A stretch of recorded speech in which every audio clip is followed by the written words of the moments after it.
Hello guys, welcome to my home. I'm Leinuo Zhang. Today you will see all my collections. I will explain to you exactly where they come from and why they are in my collection.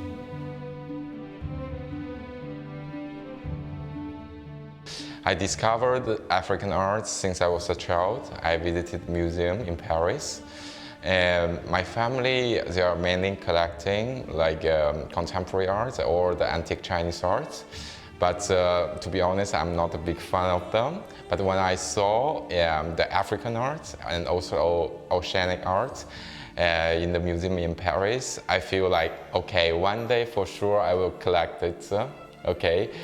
And so that's why the first touch, for me to understand and to see and to feel the African arts.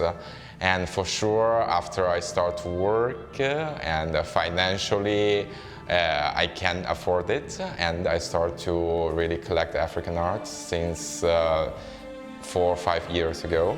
And I went to Paris and to see all the galleries and also the museums to see everything again, and to understand the market and also the Sotheby's Christie's to exactly understand the value. And then I started to collect it.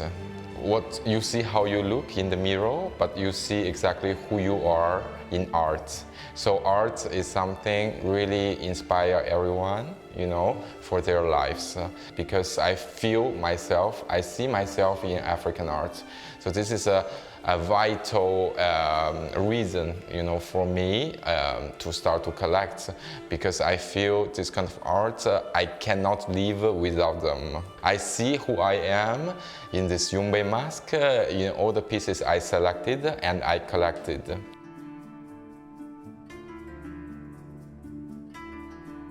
Basically, I'm a mask collector, okay?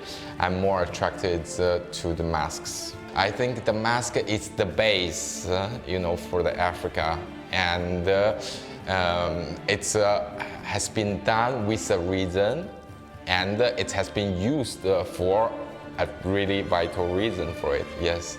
So that's why I think it's really the best approach to understand the African art culture and to understand their ancestors' mind and why they really inspired the 1900 all the important artistic like Picasso, Matisse. So you read this from these masks.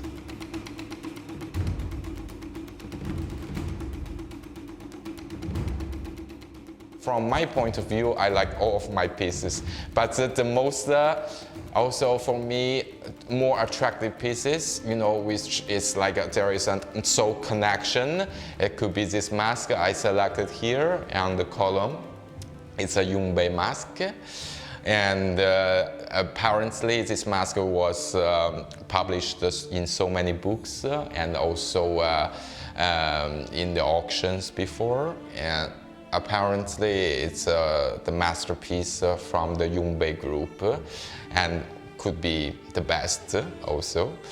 And this mask, what I like about it is there like a history. It's passed to the hands of the important collectors, and which I wouldn't say that which one is more important or not, but it's a proof of different generations of the collectors that has been holding this mask in the history. It presents the history of the collecting, and it presents exactly how this mask has been appreciated by different generations. And for the mask itself, the white parts present the moon, and then you can see that when you saw the mask, you feel a strong energies, and it's really give a really strong view also under the natural light. It's so convincible. Okay, that's why how the leader of the group can convince the people to follow him with all this strong provenance, with the beauty of the artistic side, and also with the usage of this mask. So I have picked this one as my favorite piece here.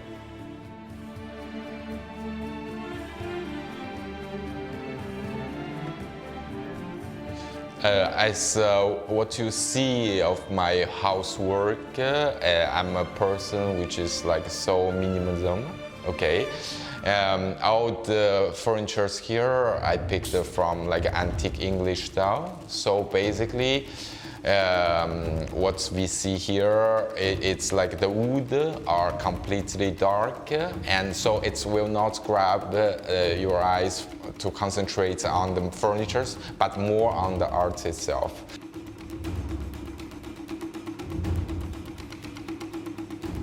So basically, for all these pieces, okay, I have been collecting, and I've also collected. They are really like give me a big lessons, you know, for how to become a great collector.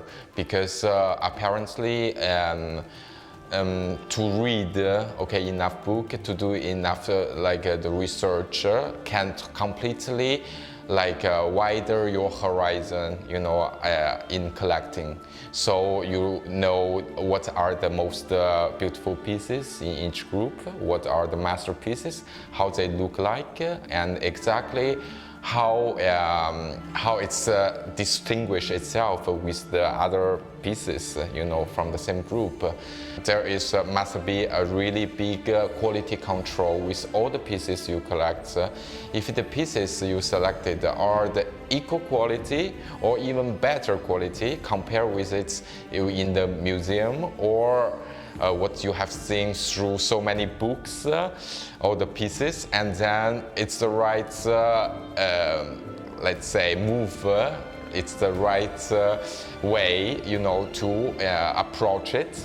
And of course, whether you can get it or not, it's not only depends if it's beautiful, but it also depends on if it's the right moment in the market to get with the right price, and who you negotiate with, and to collaborate together to get a piece with a reasonable price, and also all the informations you need.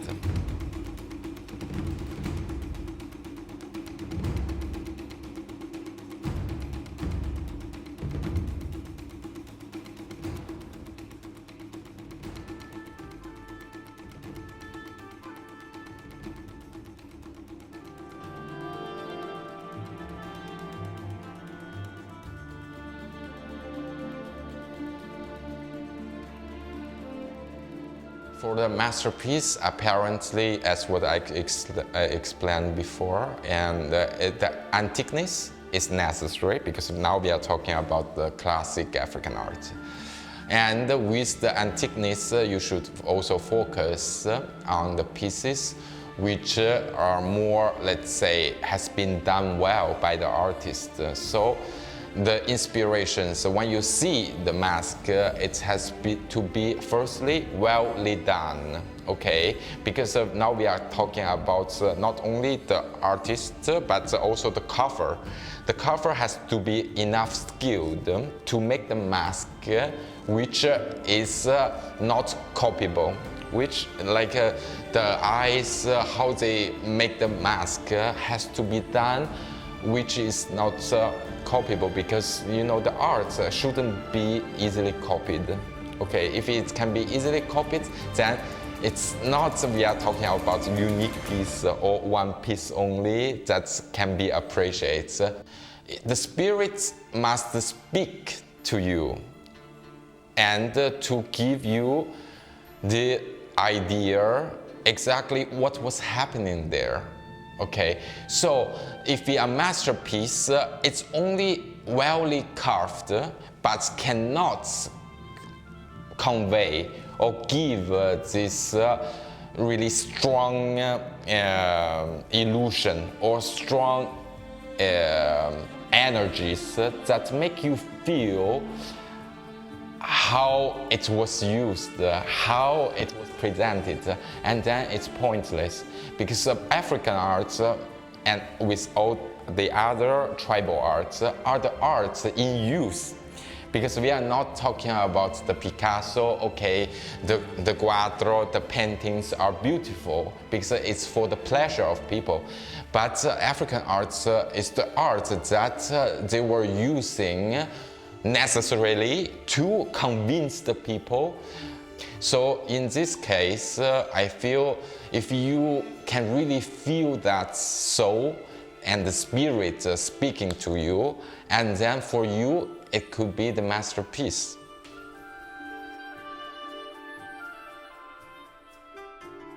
I have been really working on collecting the masterpieces from each group. It can be from really, like the pieces are now really popular in the market, like the pieces from Gabon, Ivory Coast, Congo, but it could be also on the groups which are not that hot in the market, which can be from Tanzania, Cameroon, and also, let's say, Nigeria. And I feel like each group have their personality, have their styles. So if you really like African arts overall, and you should be able to read the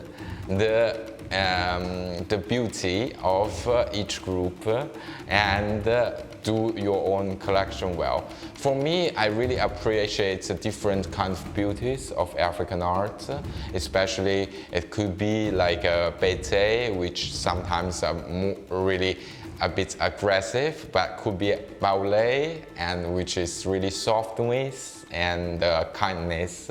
And it can be also some, different groups like a Makonde, which give you the feel like really strong, like those kind of helmets and the mask give a strong view of the tranquility, but it also can be this pandey that give you the sleepiness feel, that's the tranquility and the calmness. So each mask bring different ideas to my life, bring different inspirations for my let's say daily daily life.